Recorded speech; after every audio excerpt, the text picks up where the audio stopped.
Hey everybody, it's Buffaque again. Tonight I'm going to give you a quick look at my Victorinox collection.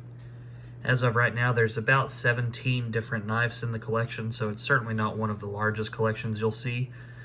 I started collecting Victorinox knives probably about a year and a half ago, with the exception of the Cadets. The Cadets I did start collecting probably closer to about 3 years ago, but as far as the rest of these have all been purchased within the last year and a half roughly. So just thought I'd give you guys a quick look at what I've got.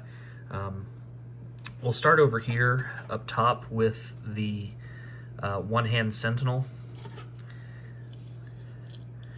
This was, well, and this still currently is the only locking Victorinox I have in the collection. Definitely an interesting knife for Victorinox in that, you know, you have the pseudo Spyderco deployment hole, very reminiscent of the Spyderco models, of course. So it gives you the ability to have a one-handed deployable blade.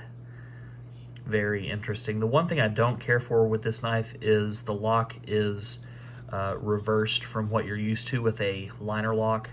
Instead of it pushing from right to left, you do have to do left to right to close the blade. So while you can open it one-handed, closing it is more of a two-handed affair. I did add a pocket clip to this. This one came without a pocket clip. You can buy the one-handed Sentinel that comes with a clip on it. I bought the one without and ended up adding I had a spare Spyderco clip laying around, so did some quick work and got this one added, and it seems to work great. Haven't had any issues with that, and nice little blade. Of course, the one-handed Sentinel does still come with the toothpick, tweezers, and key ring. So other than that, pretty simple knife. Nice addition to the collection. After that is my Spartan. This is probably my most carried Victorinox. You guys have seen the Spartan. It's everywhere. It's been around for a long time. Certainly a great blade. You've got a main blade. You've got a pin blade. A couple of openers, bottle and can, with a couple of drivers on the ends of each of those. You do have the wire stripper there. Back over around here, you've got the all corkscrew with the mini driver. I don't have really any use for the corkscrew, but I do like that little mini driver. With what I do for work, I'm often needing an extremely small little driver, and so that one works pretty well for me. So that's the Spartan. After that, I have the only EvoGrip series knife that I have in the collection is an EvoGrip 10. It has the exact same features as the Spartan does over there. It just has these newer Wenger style grips on it, little rubberized panels on here just to give you a nice, really positive grip on the knife. But like I said, it's the exact same function as that knife right there. Same blades, all corkscrew, mini driver, toothpick, tweezer, all that stuff, the exact same. It is a little bit bulkier than the Spartan, so it does fill up the hand a little bit better. So if you want something that's going to feel better in the hand, you might want to consider an EvoGrip. However, if you want something that's going to be more slim and take up less space in the pocket, probably want to stick with the standard. After that, moving on down here, this is a Bantam. This is probably one of the most simple knives, other than just like a classic, that you can purchase from Victorinox. It's essentially just a main blade. There you are. And a opener slash driver. And that's really all this guy offers. Of course, all the knives on the table, with the exception of the Alox grips, they're all going to have the the toothpick and tweezers. So if I don't mention it, I'm just not wanting to be quite so repetitive. But they are featured on all of the regular Celador scale models. The Bantam is a nice little knife if you work in an office type environment and you literally just need something that gives you some cutting capability. The Bantam is a really nice little knife and very affordable. All right, so moving on down here, we have all of my Cadets. Black and silver, these two here are just standard Cadets. These are not like special limited anniversary models. And then these three here are the anniversaries that I have. The purple or violet, I think it was marketed as, is the 2016. OD green was 2017, and the blue is 2020. No, I don't have all of each year's model. It's something I'll probably eventually pick up, but the reason I have those three is because I really liked those colors. Nothing against the other ones, but I just thought those were especially neat colors, so I wanted to make sure that I scored those. The Cadet is a really great knife. I'll just use the 2020 as an example here.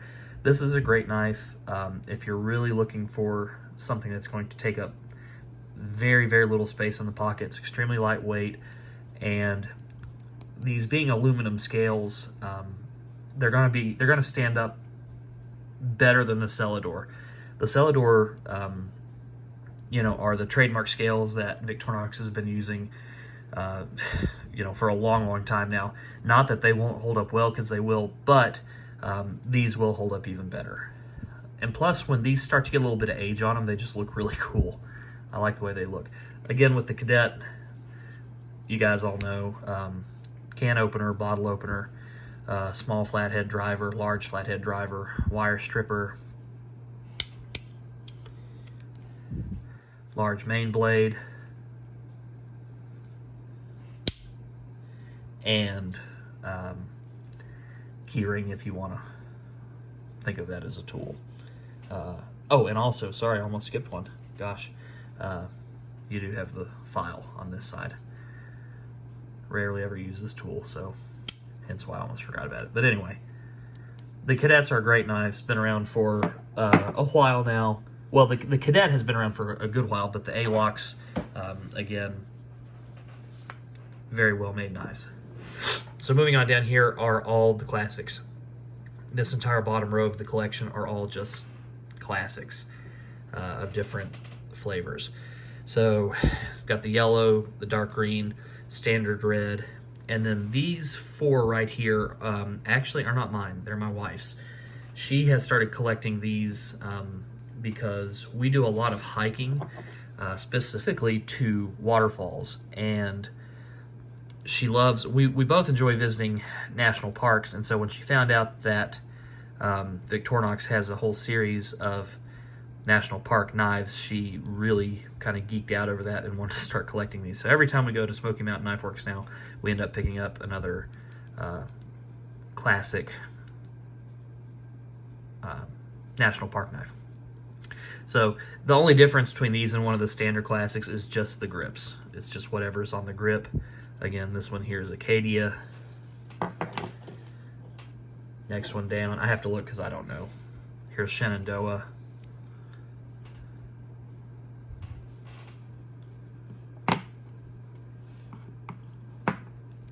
This one is Joshua Tree. Yeah, Joshua Tree. It's kind of a nice one. I like Joshua Tree. And then my favorite one so far is this last one here, the one we just got, which is where we live, Great Smoky Mountains. I like that one a lot. I think that's the white border all the way around, kind of gives it a vintage look. I like that one a lot. Smoky Mountains Knife looks great. So again, these are all classics on the bottom here. You know the deal with those. And then this very last one is the classic Alox. And the reason I've got it wrapped up with cord is because I've actually been using this as a neck knife. Just put enough cord on it to be able to dangle it around my neck, and it is so tiny. It being the Alox scales, it is just, it weighs nothing. It's extremely light. It just, you will not remember that you are wearing this. Matter of fact, we got done doing a hike, I was wearing it, and got home and I was actually about to get into the shower and realize that I still had this thing around my neck. Oh, wow. Yeah, you definitely forget about that when you got it. So that's the collection. Like I said, still pretty humble at this point. I know a lot of you guys have got extensive Victorinox collections, but that's kind of what this collection looks like so far. So let me know what you think, guys. Hope you enjoyed it. We'll see you next time.